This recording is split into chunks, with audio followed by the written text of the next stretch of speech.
Hello chess friends, welcome to the channel again. It's game 4 of the World Championship match between Jan Nepomniachtchi and Ding Liren. Today the Chinese player is playing with the white pieces and he's 1 point behind. Jan Nepomniachtchi is leading with 2-1 and it's up to the Chinese player to fight back into the match with the white pieces. Let's see what he is going to show us today. In the first white game he really tried hard with this very creative opening play, as we have seen, with a strange idea of an early h3. But it didn't work out well. So he goes back to its main repertoire with the English opening, 1c4. Knight f6, knight c3, e5. We have the main line of the English and we get the so-called 4 knights variation. Ding Liren goes e3. This is a move he has played quite frequently. Bishop b4 and now queen c2. Now we get very interesting moment as black decides to trade off the bishop for the knight. This is a very well-known approach by black. And in most cases white decides to recapture with the queen, but instead Ding Liren decides to recapture towards the center, doubling the pawns, believing that he can get a very nice grip in the center with an extra pawn there. And let's see how he's trying to make use of it. Black plays d6. This is a very thematical way of playing. First trade off the dark squared bishop on c3. After that place the pawns on dark square so that the light squared bishop can move freely. But here white goes e4. Still we are in book. Black goes castling kingside. And well, various moves have been tried here, but bishop e2 is probably the most flexible move, intending to castle very soon. And also for black there are a lot of possibilities. We get a sort of kind of closed game with pawns being fixed in the center, but soon things will change very quickly in fact. Black decides to go knight h5 with the idea to come into to f4. That's a very nice spot for the knight and it also opens up the path for the queen to come to the king side. So for that reason white goes d4. Great idea, and of course if black ever decides to take, then we get a fantastic mobile pawn structure, space advantage, bishops. Black will be suffering against such pawn formation. But here, in my opinion, the first inaccuracy of the game, as Nepomniachtchi played here the move knight f4. And I think it's a very radical move, as it does allow white to trade off the bishop for the knight, changing the pawn structure. And then the pawn will no longer be on e5.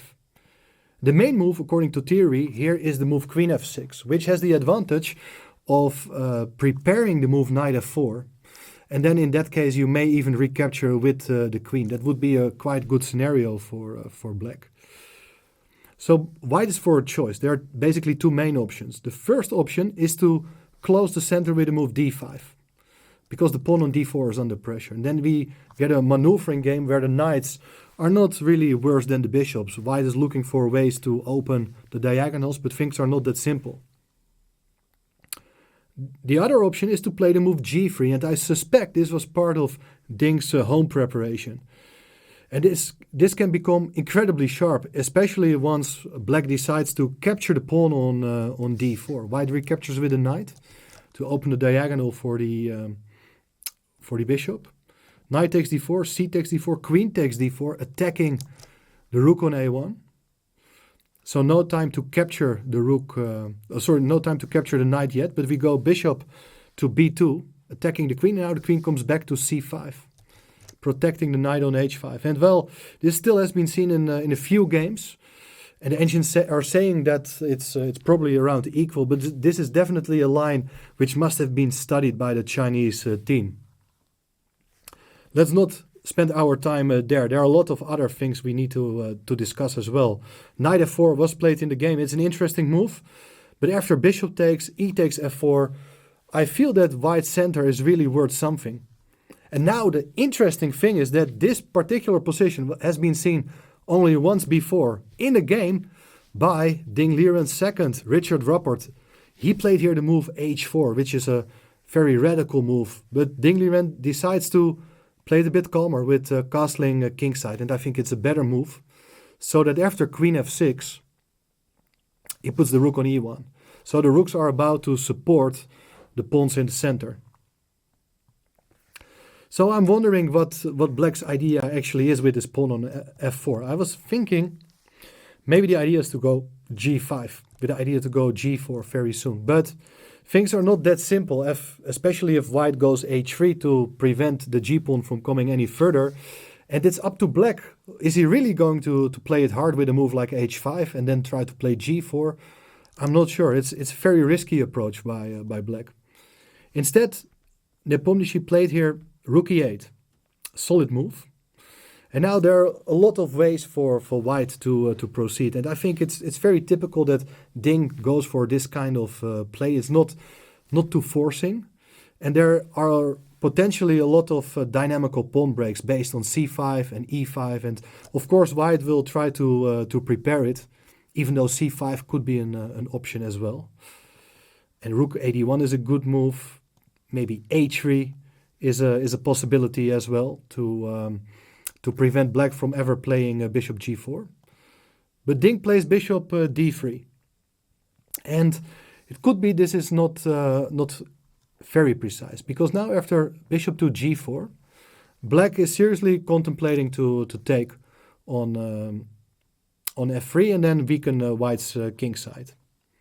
And note that white was probably looking for a way to set up a battery with queen and bishop, but the idea with e5 doesn't really impress much at all. You can take the pawn on h7, but black is safe, the position gets open, and don't forget that then in such case the double pawns may prove vulnerable. So white goes knight d2, avoids the exchange of bishop for the knight, keeps the tension in the position. And here, crucial moment for the course of the game, as Nepo goes for knight a5, putting the knight at the side of the board. And what is his idea? Well, I believe that if he does get the time, he would like to place the pawns on b6 and c5 to fix the pawns on the c-file. And then these double pawns, they are not very mobile, and it will be difficult for white to push forward in the center. But the knight on a5 is probably not that well placed. In my opinion, rook 88 is a better way of playing. If the bishop ever gets kicked, you can even drop back with the bishop to c8, then the rooks are nicely connected. But I really believe that having the rooks on d8 and e8 makes it harder for white to expand in the center. So knight a5, white doesn't want to allow black from placing the pawns on dark squares and plays here the move c5 himself, undoubling the pawns. And that would be, of course, a positional improvement for white. Black decided to take, and now the pawn comes to e5. That's the main idea of removing the pawn from d6. The pawn threatens the queen, and also white opens the diagonal for taking the pawn on h7. Queen h6, and now look, d5. If I look at this position, I would be incredibly scared as black. I think these pawns are really strong. They're taking away a lot of squares from the black pieces. But Nepo is a kind of player who used to play the Grunfeld, and then you're used to play against such pawn centers. And it gets very double-edged, and probably he overestimated his chances here. He went rook 88 to attack the pawn, and white protects it with c4. And now, of course, the knight is stranded on a5, so black goes b6, so that later on the knight can potentially return into play. And white goes h3, that's also a good move, questioning the bishop. If the bishop now would go back to c8, for instance, not to hinder the rooks, then I think white has a very comfortable position, placing the knight on f3, the knight is stable, and we have ideas to double the rooks and take it from there.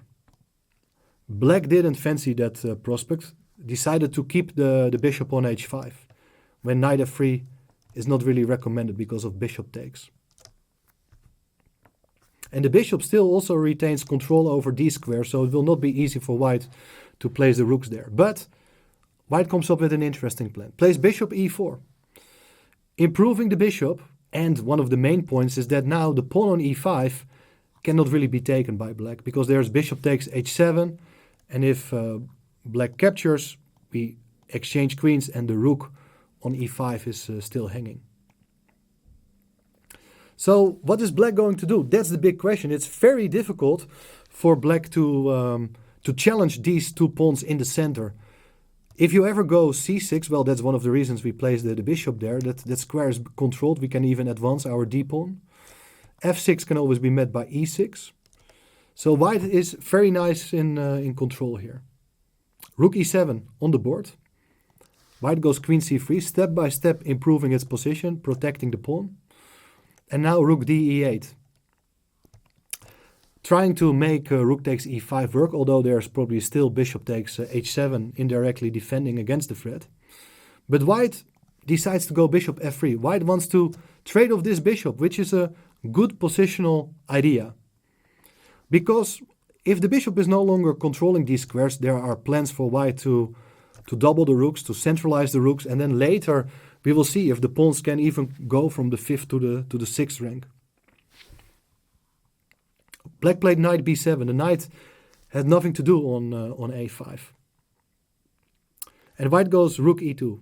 Very understandable decision, but giving still black the chance to keep the bishops on the board, which I believe black should have done. Because after rook e2, bishop g6, for instance, rook a to e1, queen g5, I think it's a kind of zugzwang situation in the middle game, which is kind of unusual. But with that I mean, this pawn is 3 times attacked, 3 times defended. And it's very difficult for white to make progress. Because that pawn, you don't really want to lose it. And if you ever move the queen to a random square, you always got to look out that the rook on e2 will not get trapped. So the queen got to retain control over the d3 square. Having that in mind, I think white should have gone for the exchange of bishops himself. And after the exchange of bishops, place the knight on f3, overprotecting the pawn on e5. And then it's time to double the rooks. Put a rook on e4, rook on e1, and the pawn on f4 can be targeted as well. Let's have a look at the game. So rook e2, black didn't play bishop g6. Play the move f6, which is a radical move, allowing white to come forward with the pawn to e6. The idea is, of course, that now the knight can rejoin play. White played rook a e1. And still, I really think that black should have considered keeping the bishop on the board to deprive white's pieces from specific squares. Still, I think white is better practically. But yeah, black is still also suffering from a lack of space. So it will always be easier to play with white. But in the game, Nepo had different plans. He plays the knight on f5. He's an active player. He cannot sit and wait. Bishop takes h5. Queen takes h5. And now the rook went to e4, attacking the pawn. Queen h6, protecting the pawn. And now the queen goes to f3. Very nice play by white, attacking the pawn. And here the crucial moment of the game. We have already seen moves earlier in the game which were probably not the most precise. But now we get to see a huge mistake by black as he played here the move knight e4. Why this is wrong, it's not maybe obvious yet. What black should have done instead is playing the move g5. Another very radical move, protecting the pawn on f4. But still, it's not that simple for white to direct its pieces towards the black king. Things are not simple here. And I would like to play the move g3, undermining this pawn, and black can of course not take because the knight is hanging. But it allows queen takes h3. So from white's perspective, it's still very difficult to create a pawn break. While if you ever try to play a4, a5, try to shift the attention to the other side of the board, well, black can always meet a4 with a5 and then the position just gets locked. There are still ways to keep on playing, but it will be difficult to break through. But what is wrong with this move knight e4? Well, look what Ding had in mind. He came up with a huge exchange sacrifice. This is a move everybody would love to play. It's a great positional idea because in the coming phase we will see that the knight is a much better piece than the black rook. Look at these rooks. There are no open files. They are just standing there to stop the e-pawn from coming forward. And after white's move knight b3, the knight is on its way to take the pawn and join the attack via c6 or even via f5. Black went for the move g5. And now knight takes d4, threatening knight f5 with a knight fork. But the queen can come to g6. That's why g5 was played, to protect the pawn. But look, now very classy move. There are various ways of playing, and knight c6 is probably a good move as well. But f5 is even a nicer square for the knight. So with the move g4, white is trying to anchor its knight on f5, reducing the mobility of the black queen at the same time. Black decided to take, f takes g3, f takes g3. But here again, look at the position. Materially speaking, it's even. But white's pawns are so dominant and the knight is really strong. There are always possibilities for white to regain the material. And then these passed pawns, they should do the job. Black played here h5, trying to create a bit of more space for the rook. So that after knight f5, as played in the game, rook h7 can be played now. But now queen e4. Very simple move, step by step, white is going to improve its major pieces. And with this last move, white is threatening knight e7 with a discovered check, trying to win the queen. So black goes king h8, stepping out of the discovered check. But now the e-pawn can come forward. It's 3 times defended by the knight, queen and rook. No chance for black to take it. And otherwise there are even plans for white to go ahead here with a move like queen e6. Queen f7 played, and now white goes d6. The pawns are coming forward, and d7 is of course a huge threat. When with 2 pawns on the 7th rank, you can probably get a new queen or maybe even 2 new queens. Things are looking awful. C takes d6, knight takes d6, forking the queen and rook. And of course, there's no time for black to take the pawn on e7. If you take on e7, there's knight takes e8, and the queen protects the knight. So white is a piece up. In case of rook takes e7, there is knight takes f7 with check, and you win the queen. So black went for queen g8. And now after knight takes e8, queen takes e8. Once again, material is even, but this e-pawn is decisive, and white's position plays itself. Queen e6, threatening to take the pawn and hit the king. King g7 and now rook f1. We are looking for a second weakness to play with. Note that the black queen can never leave its square because there will be e8 queen and it's game over. Black has to go rook h6, but now there is rook d1 with the idea to go rook d8. Even if you go rook h8, we have rook d8 now, forcing the queen to leave, and then the e-pawn decides. So black played desperate move f5, trying to hit the queen. And of course, if you would take the pawn on f5, there are also ways to play here. Maybe after queen takes e7, you still win with rook d7. So even that is not possible. But much simpler is even queen e5. With the idea that if you block the check with the rook, there's rook d6. And on the next move, you can take the rook, and the e-pawn once again is decisive. King f7 played, and now you do take the pawn with check, as after king takes e7, we have rook e1, and the queen will be taken on the next move. Rook f6 played, and now queen h7 check. King e6 is the only move.